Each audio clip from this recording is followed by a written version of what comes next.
CM Punk buries Roman Reigns. We've got 2 belts changing hands and 2 new contenders for the tag team titles. All this and more coming up on a new episode, 2 Heels, 1 Hobby. You're locked in to 2 Heels, 1 Hobby, the main event for wrestling fans and collectors.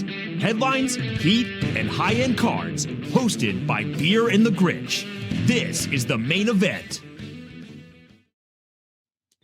What's good, YouTube? Welcome back to another episode of 2 Heels, 1 Hobby. As always, I am one half of the tag team duo, the Bearded Grinch, alongside my partner, Beer. Beer, how we doing today? Doing well, man. Coming off another exciting week. A couple good shows, in my opinion, and the card market been on fire. All these releases from Tops now, we had all the delays. Now it's like boom, boom. We're getting news on Chrome. First day issue I'm seeing in Chrome. So just an exciting time. WrestleMania around the corner. Ton of cards, ton of breaks going on. So ready to see how this week went. Yeah, it's an exciting week. A lot of big story headlines coming out, really building out that WrestleMania platform and kind of giving some insights as to the direction Triple H and the team's going to take. So we're going to talk through some of the highlights in those. But to your point, card market taking off. I think people were salivating to get new product. WWE Universe card sales, from what I've seen, have just skyrocketed. In fact, they're like eclipsing some of the prices you'd see from like a National Treasures and a Flawless product. Pretty unbelievable. I think people were just ready for something to come out, and finally they got it. Yeah, I mean, there's some cool looking inserts in there. I mean, there's something for everybody. The patch autos, the relic autos, the prices on some of those. You start getting into multicolor patches, things like that. There's some really cool cards in there. So excited to see what Exalted brings to the table, and then of course, Topps Chrome coming out not long after that. So great time to be a collector. Not a great time for the wallet. I know a lot of people are going to be struggling where to allocate those dollars, singles, breaks, boxes, things like that. But glad to finally have some product. We went dry for so long. Absolutely. Well, we're going to talk through a little bit that as we recap what happened here on Monday Night Raw and SmackDown on Friday night. Monday night kind of started out hot, right? So we had the reintroduction of the Masked Man. Seth Rollins and his goons came out and just really obliterated the Vision in this. You had, both Logan Paul being taken out, and then, what we kind of anticipated was going to happen, but at some point, Paul Heyman was going to get his comeuppance, right? And so Seth Heyman with the vicious stomp on, Seth Rollins on Heyman with the stomp to get him out of the ring, take him back to the ambulance. Then the Vision continues to get, taken out. You had Jimmy Uso come in to avenge his brother Jay, who was, hurt at the hands supposedly of the Vision. And then ultimately the ambulance being driven off with none other than LA Knight. So interesting to see with all of these kind of loose ends where they're going to lead to. What does this mean for LA Knight and his future, and what his next bout will be? What's going to happen with the Usos? I think they're probably gearing that up, pretty obviously, to have a bout with the Vision and the tag team. But then where did Paul Heyman get taken to? That's the big question. Who knows? And hopefully tonight we may find some answers on that. Yeah, I love that whole segment. I mean, just the long range storytelling with Seth hitting Heyman with the chair, bringing back the shot to Roman in the back with the chair. It looked, if you put them side by side, it looks like the same thing. So like I've told you, I'm a Seth guy. It's my number one PC. So glad to see him back.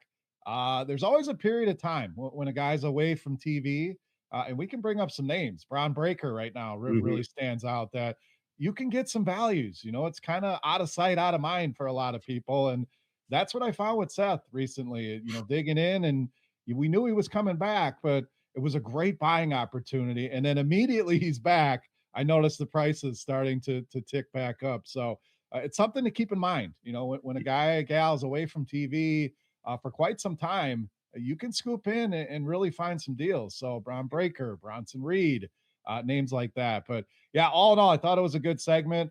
I still wonder, the Vision, like, what is the Vision? How long are these guys going to be out? Do they need a Brock Lesnar? Do they need another piece to come in and be a part of this, at least in the temporary, while the Browns are out, to give it? Just kind of feels flat. I always love Heyman, one of the best on the mic in history, in my opinion. I do think Logan Paul has a bright future. How does Austin Theory fit into things? But all in all, a great segment, no doubt. Yeah. So the question then is like with the whole Heyman LA Knight thing, I think there's been speculation out there that possibly we could see a Brock Lesnar LA Knight at WrestleMania feud if they don't go the Oba Femi route. Now, Oba's got his stuff going on with Rusev, so we have to see how that plays out. I think ultimately Oba will get the better of him because they want to create and continue to create this dominant character. But then does that bring in an LA Knight? Sort of Brock Lesnar who's going to come back to defend Paul Heyman. And then, as you stated, obviously we've got the setup there with Austin Theory and Logan Paul potentially fighting the Usos at WrestleMania. Hopefully, if they do that, it'll be some sort of stipulation match. Maybe we get a ladders match, a table ladders and chairs, something a little bit exciting, so that it's not so stale. But want to creep back into, you mentioned on the card market and with Seth obviously being your PC. So when you start to build out that collection from a PC perspective, is there a certain way that you sort of an algorithm that you have as the cards that you want to go after in particular? Or are you one of those, I want anything and everything Seth kind of guy? Or walk me through a little bit about what that looks like as you build your PC out. I think it's different for everybody. I mean, it starts with budget. How much do you want to spend? Do you want to, 25? Do you want to dig through dollar boxes and gather everything? So it really starts with that on what you want to go after.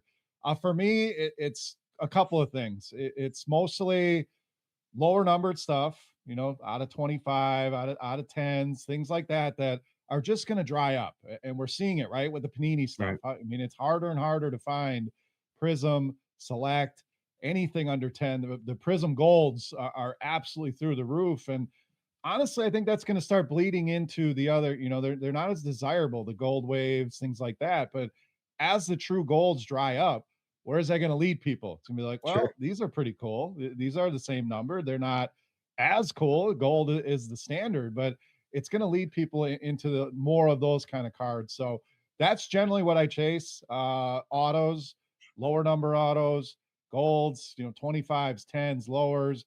And then it's an aesthetic thing. Like, does the Right. card look cool? Like, I don't, it could be a $2 card, but it looks cool.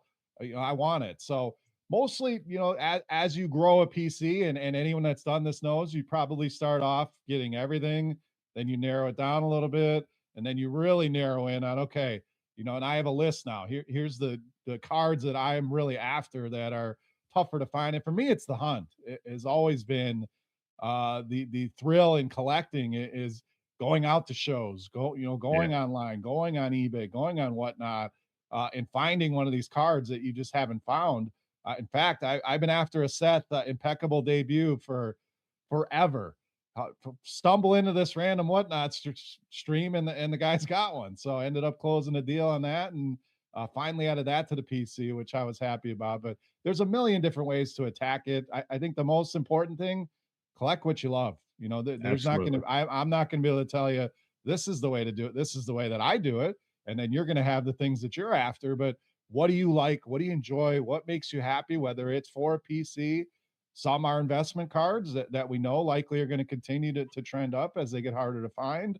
But the most important thing, what makes you happy? What do you want to display? What looks good? There's no wrong answer there. They don't all have to be $1,000 cards. There could be a $5 card that just looks cool. I'm going to chase after that. Yeah. Couldn't have said it better myself. I think you kind of hit the nail on the head there.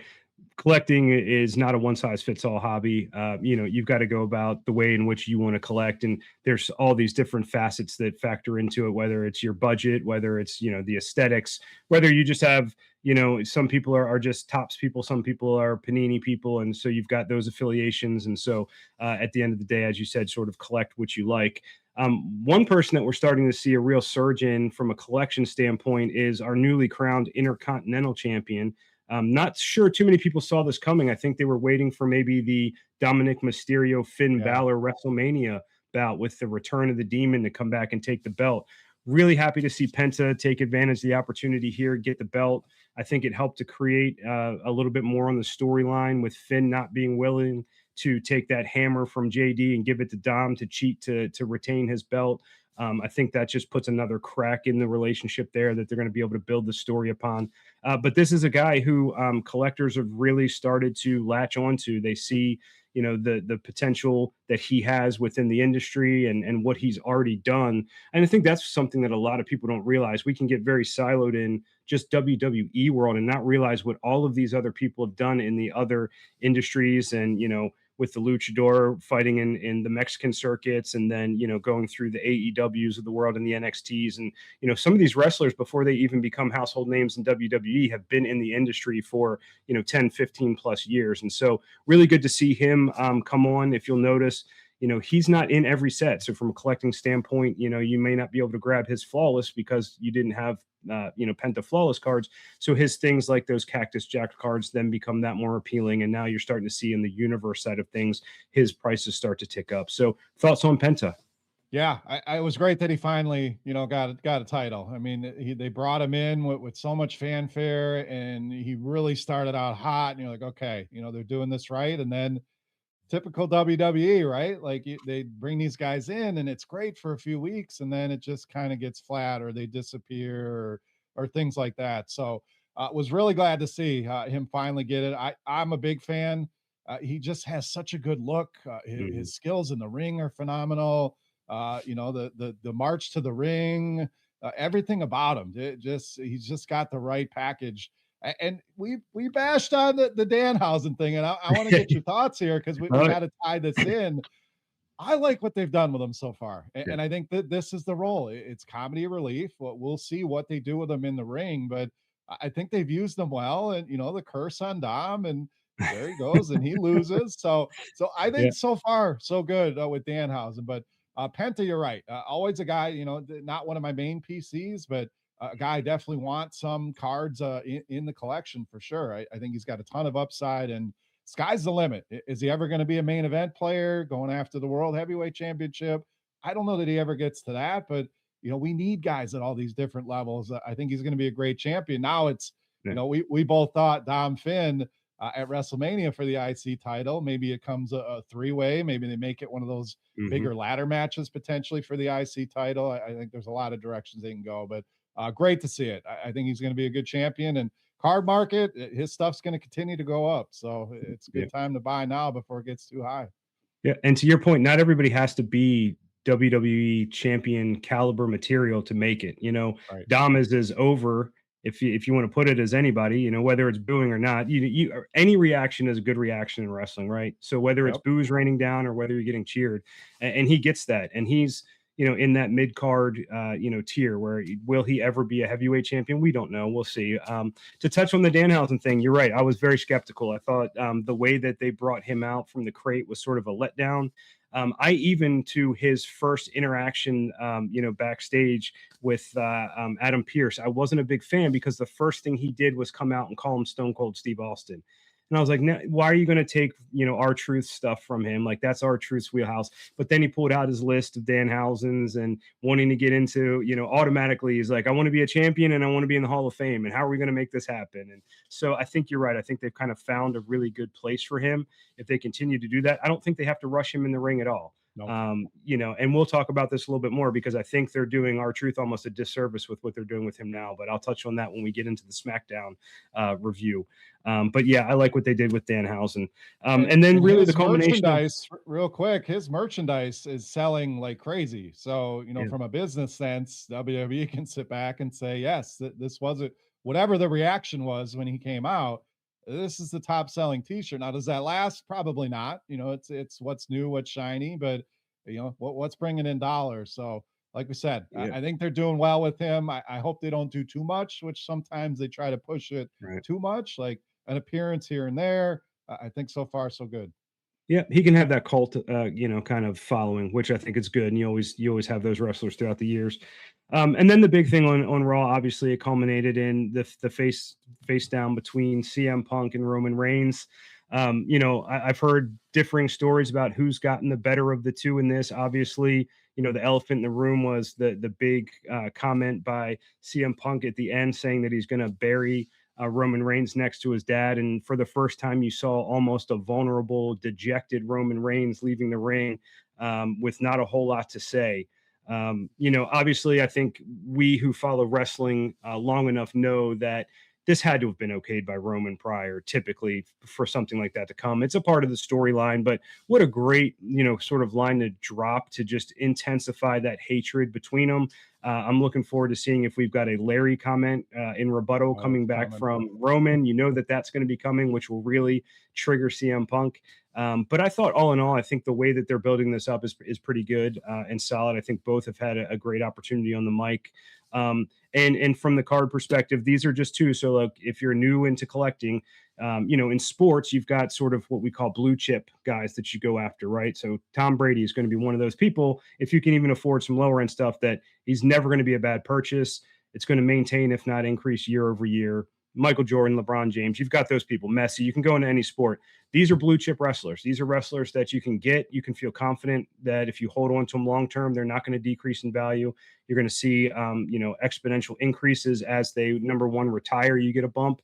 Hall of Fame, you get a bump. And then if they start to come back into the fold. So from the card perspective, these are two that if you're starting a collection or if you don't have any, always good to just add a few into the mix. But thoughts on Roman and Punk?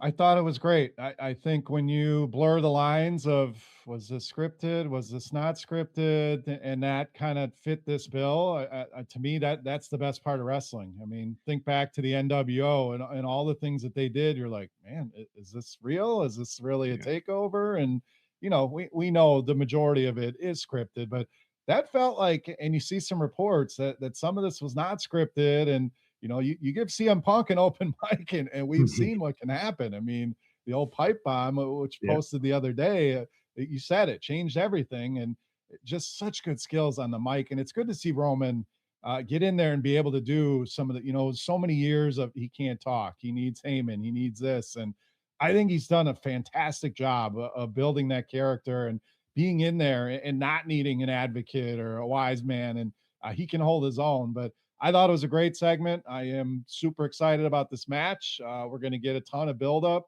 here with these two button heads over the next month or so. And yeah, card wise, Roman's going to go down as iconic. I think we talked about it last week.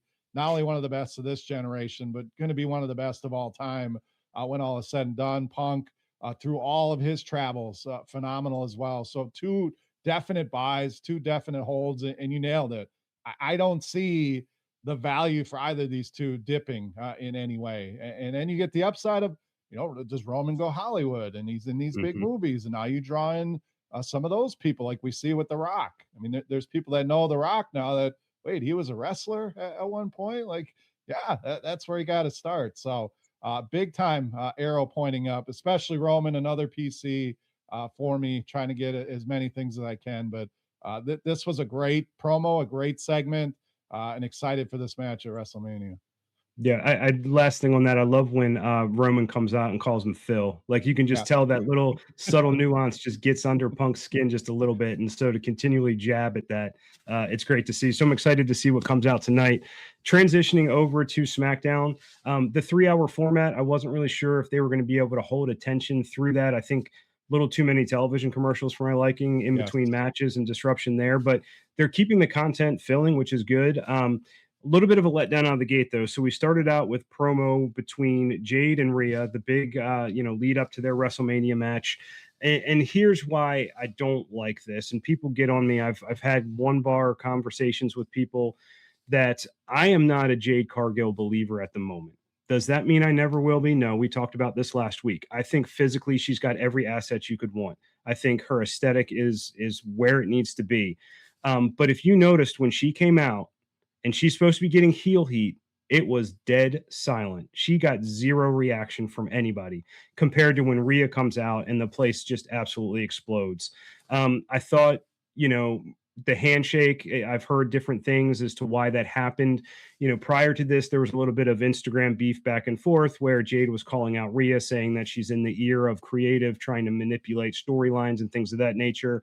Rhea and some other wrestlers, like Chelsea Green, sort of snapped right back and said that's far from the truth, that Jade has heat in the locker room. Whether that's build up or not, we don't know. I'd be interested to see, but some are speculating that handshake was, their way of creative saying, listen, what you did wasn't right. You need to kind of make it right. And then she started going down the aesthetics, like my arms are bigger, my legs are bigger, and all those things. But I think Rhea's rebuttal to that was what it could be, and saying, listen, you do this for looks. I do this because I'm a fighter and I'm going to smash you. And so I did like that. Just interweaving this card perspective on here. This is another one where I see stock up, stock down, right? I think Rhea is continuing to be the face of women's wrestling. She is the most popular women's wrestler on the roster at the moment and will continue to do that. She's one that you need to have in your collection if you don't. And then for me, Jade right now, I don't have any of hers. I don't plan on getting it, but there may be a point in time where, let's say she does move down to an NXT and they need to do a little bit more ring work with her. That's an opportunity to buy then, because she's got everything she needs to be a champion one day. She's just not there yet. We talked about it last week. I think this is a good fit match wise for her to show off, more of a powerhouse match rather than a technical type match. So I think this match will work. I think that they'll both, Rhea's going to help her look good. I'm going to hold my judgment on her. I'm not a big fan either. We mentioned it last week. Obviously the look, I mean, I thought she looked great last night, even the outfit they had her in. And I thought she did better than I expected in the promo. Going back and forth. She tends to be somewhat limited in what she can say, but it was okay. I am looking forward to the match, mostly to see what does she look like with Rhea in there. But we both agree. I think let's get the title off of her. I do see the potential, no doubt. It's hard to look like that and not have the potential. But how many people have we seen that look like they're chiseled out of stone, but can't cut a promo, can't wrestle certain matches? It can hold people back. So I'm going to hold judgment. I'm not running out to get her. I do think she has some supporters out there. There's constantly people asking for her stuff in different shows. And I think it's kind of leveled off. A lot of people may be kind of looking at it the same way. Like, let's see, does she take the next step? Does she level off? Does she drop a level? But Rhea, all arrows pointing up. We talked about Punk, Roman, throw her in that category as well. She's going to go down as maybe the best female wrestler of all time by the time she's done. And she still has a lot of story to write, but I'm hoping let's get the belt on her. Let's find some fresh rivalries for her. But all in all, I thought it was a decent segment.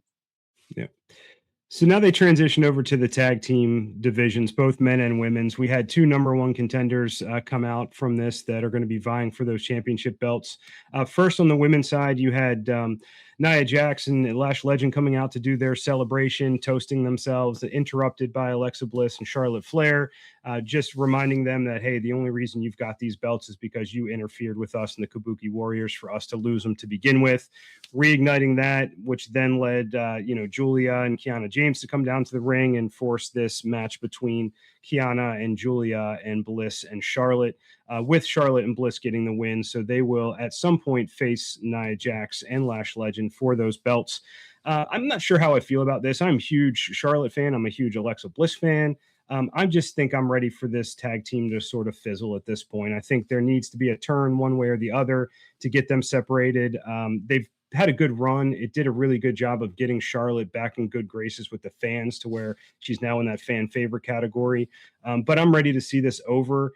I am glad that they beat Kiana and Julia, only because I think Kiana and Julia as well, I think their futures are better together as singles. That's just my personal opinion. I want to see Julia defend, her title first. I don't like people having multiple titles, like a tag team belt along with, a Intercontinental Championship or a heavyweight championship. I like for those to be separated. So I think there's paths for both Kiana and Julia outside of this. I do see this as not necessarily at the end of the day being a 2-on-2 match come WrestleMania time. I think you may throw in the Bella Twins into that mix, the Kabuki Warriors, and maybe have a fatal four-way of tag teams. But all in all, this is kind of kicking the can down the road with the women's tag team division. And this is sort of what I expected to happen. Challengers just recycling and coming up to step up and take those belts.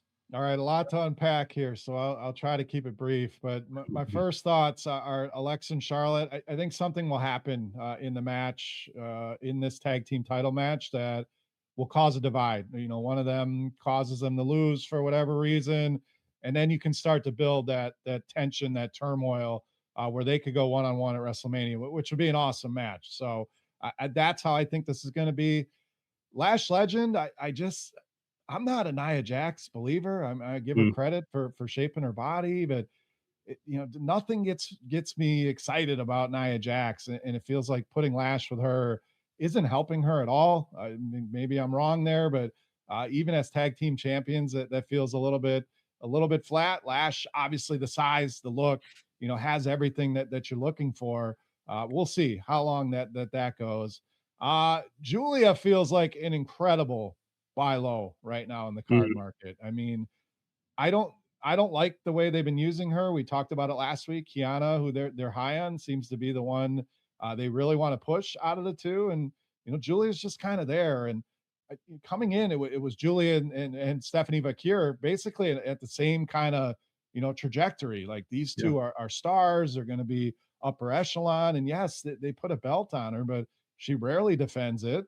She's become taking the back seat to Kiana James. So I think she's one of the best buy lows in all of WWE right now. Her stuff is so cheap, and she again has so much talent, a big story still to tell in a lot of years for that to go up. So if you're talking buy lows, she really stands out to me as somebody that you want to grab.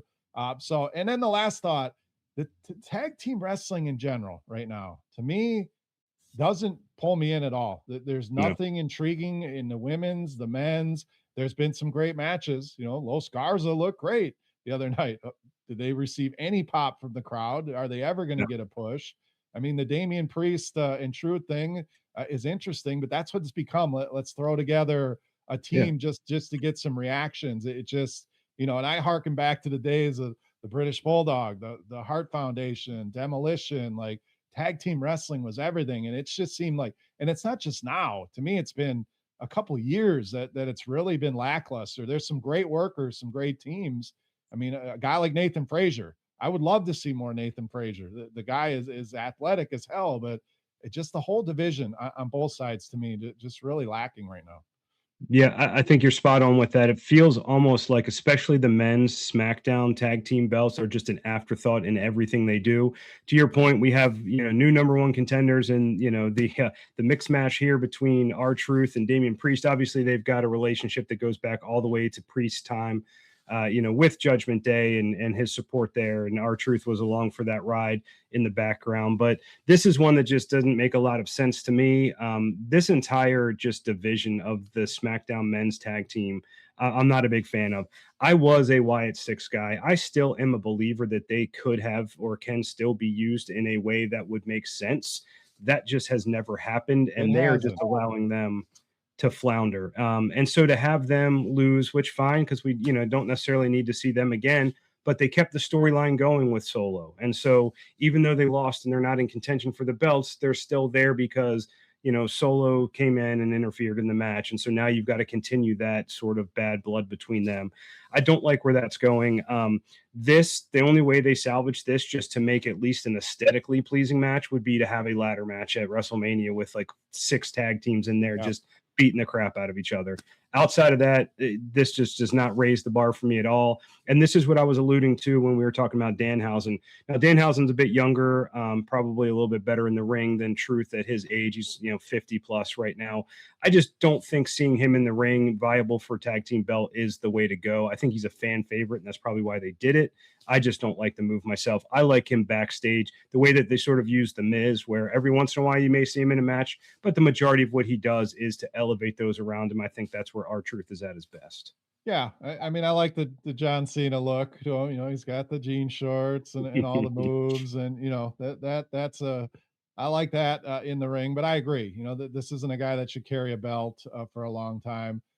Damian Priest and Wyatt Six are two that I wanted to bring up because I agree with you. We'll talk Wyatt Six here real quick on there's so much excitement about this, and there's so many different things that they could do. Like, why not get as creative as you were with Bray Wyatt? And I get, Yeah. they're not quite to that level, but they have that same aura. You look at the crowd; everybody's got their flashlight, and the fireflies are out, and it just feels like they need to build them up, make them, that mythical type thing that we've seen with Bray, with other people.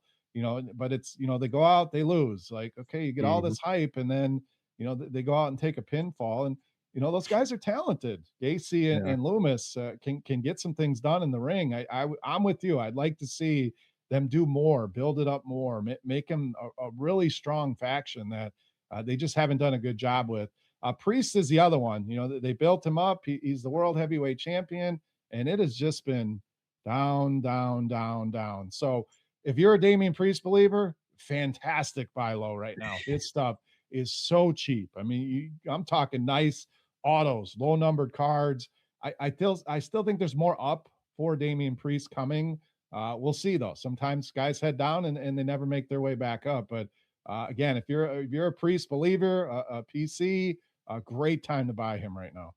Yeah, I use Flawless a lot to dictate just market, only because I know how low numbered they are and short printed. So the most you can get is something numbered to 25. So Yep. any wrestler that you can get a Flawless card of for under $100 is a good buy at the time, and he certainly falls into that category. And to your point, and the last thing I'll say on the Wyatts is, like, yeah, go ahead and lean into the supernatural a little bit more. Like, Yeah. let that be what it used to be. Let them come up from underneath the ring and grab somebody and pull them down, and all of those mysterious things. And poor Nikki Cross. When is the last time Yeah. she stepped foot in a ring? She's just kind of left out there. Right. Why So, can't she be in a women's match? Like, she's never in anything but tied with the group. And and she's uh, a good wrestler. she She's got is. skills. So She's we'll see if they popular. can. Yeah, we'll see if they can salvage that. I'd say we'd save the best for last, but that would really be dependent upon who you ask, because this was probably one of the more controversial matches of the evening. Cody Rhodes coming out, defeating Drew McIntyre to once again grab the undisputed WWE Championship. Now, I think prior to the match, if you pay attention to the news and news cycles within WWE, writing was kind of on the wall with this. So Drew McIntyre, as soon as WrestleMania is over, is going to be going to film the Highlander series. And so you knew at some point the belt was coming off. Whether that happened here or at WrestleMania was to be determined. I think what WrestleMania saw with the low ticket sales, Triple H probably panicked a bit and said, hey, we need to get our superstar in there to try to boost this up, because I don't know that a Randy Orton one-on-one Drew McIntyre carries as much as the Cody Rhodes versus Randy Orton does. I get that, but I also think they could have gone and did the four-way thing that we had talked about and bring Fatu into the mix. They chose not to go that direction. So again, Cody gets the belt. I'm seeing a lot of Cody hate online. There are a lot of, and I don't know if it's Cody hate as much as I will call it Cody fatigue. It's just, you lose Chamber, you lose Rumble, and somehow you still get the belt. Make that make sense. It wouldn't have happened for any other wrestler other than him. So this one was, to me, a little bit lackluster, but I don't know how they would have done this properly. What's your take? I'm in lockstep. Cody fatigue is a good way. I mean, Cody's great, no doubt, but it just feels kind of stale. It's just kind of the same. And yeah, you get all these chances, and they come out and say you never get a rematch, and then okay, here he is in a rematch. And the filming him leaving, that's part of it. You have to plan for the future, but yeah, it's just getting old. I really hope, if this is a one-on-one match, give it to Randy. Please let Randy win this match. I still think the four-man could be in play here. They still brought out Fatu. I think it ends up Fatu against Drew one-on-one, Cody and Randy one-on-one, but I don't think that's out of the woods yet. We'll see how they play that in the weeks coming forward. But yeah, fatigue is a great word. I mean, again, Cody's phenomenal, but and is one of them going to be, are we going to see Randy heel? I know you brought it up last week, the tie-in with Aleister Black, who once again we saw backstage hanging out, talking about the voices. Do we start to see more of that? And I think that's where it goes. I think those seeds were laying at the Elimination Chamber when he does give him the RKO out of nowhere. You have people asking him what's up with that. And so it would be good to be, to me, that was always the best Randy Orton, was the guy that's going to punt your head off, Randy Orton. So hopefully we get more of that edge. Even he, as good as he is, it's kind of just been flat as far as they never allow him to. Glad to see him get into this mix again. You're talking about the third most championships of all time, one of the best wrestlers of all time, finally back on a big stage where he belongs. So again, they have a month to build this up, but I think that's the way it goes as we start to see more of that evil side of Randy Orton. And to me, that is absolutely the way to go with this match. I would love to see the Viper in full effect. I'll throw out this final conspiracy that I kind of drummed up in my head just to see where it goes. I doubt it'll ever amount to anything, but the end of SmackDown, you saw Sammy talking to Orton. He talked about tapping into the voices, allowing that to happen. And then in comes Aleister Black into the screen with Sammy. Some sort of weird faction. I don't even know how you relate it or what it looks like. WrestleMania, Sammy comes out, helps Orton win the belt. He walks away as champion, and then you've got Aleister Black and Sammy and Orton in this like loose, weird faction of some sort. I wouldn't mind it. I'm just saying. I don't know. We'll see. We'll see. I like it. Yeah. And real quick, I think Drew McIntyre is a great buy too. Turning it back into cards. His stuff always feels a little bit too cheap for the level that he's at. Cody goes in that category. Going to go down as one of the greatest of all time. So, yeah, ride the wave on Cody, right? So when these times come where people are getting a little fatigued on him and they start to maybe sell it off a little bit. The other thing, and this will be the last point I bring up when we're talking about cards, because we did talk about the excitement that comes around all of the new releases. From my perspective in collecting, I'll jump into a few new release breaks, do a little bit of chasing, but I rarely want to chase completely, because to me, that's just, throwing money into a bin and hoping that you come out with something. But it's fun because breaking is exciting and that chase is good. What this means for you as a collector, though, in the individual market, is a lot of people will sell off some of their collection to free up funds to then join into these breaks to chase. Good time to get some things on the low. So pay attention to eBay, pay attention to sales that are ending, and you can get some really good steals because people are trying to offload some stuff to free up capital to then go into these breaks or buy hobby boxes of the new product coming out. So just a little tip or trick for those of you new to the collecting out there. And let me add on to that, a different outlook or way to look. If you're a seller of singles, it can be tougher when there's releases and everybody's going after getting into these breaks. So keep that in mind. If you're selling on Whatnot, especially, that anytime there's a new product out, most people are excited about that. They're entering breaks. It can be tough selling singles, and that ties it back to your point as a buyer. It's a great time to be going after singles, and not of the new product. I don't know how you feel about this. When a new product comes out, I rarely will go after singles that I want. It's the I will, peak. if you look back at pricing on anything, Chrome, anything that's come out, there's the peak prices, and then things kind of level out, and you get to where you want. So as cool as some of these cards are out of Universe, out of Exalted coming up, I always tend to personally wait, figure out what I want, let the prices level off, and then I get in there and don't get caught up in the hype of things getting released and getting in there immediately. So just a quick point, if you're a seller, just keep that in the back of your mind. New product, single sales can be a little bit slow during that time, unless you're Dollar. Things go crazy on his stream and he's got a like horseshoe. that. But yeah, I mean, Yeah. wow, they got Well, some crazy products. So just keep that in mind if you're a seller. absolutely. To your point, I saw a Stone Cold Steve Austin Universe Auto to 99 sell for over $400 last night on a stream. So just make And it make sense. that to me is a $200 card when things Absolutely. are said and done. And great card, but $400, I can find many more things. Yeah. Probably Yeah. get We're an going to Austin talk. out of 25 at some point at that price. Yeah, we'll talk in the future. We'll have an episode just strictly on this, but stick to that budget. Don't get caught up in the hype because it can be really easy, and then you're left holding a $400 card that is only worth two. And unless it's a PC, then not many of us can take a $200 loss on a card. So just something to be wary of. But all in all, look, really good week in my opinion for Raw and SmackDown. I'm excited to see what this week brings as they continue to build out storylines.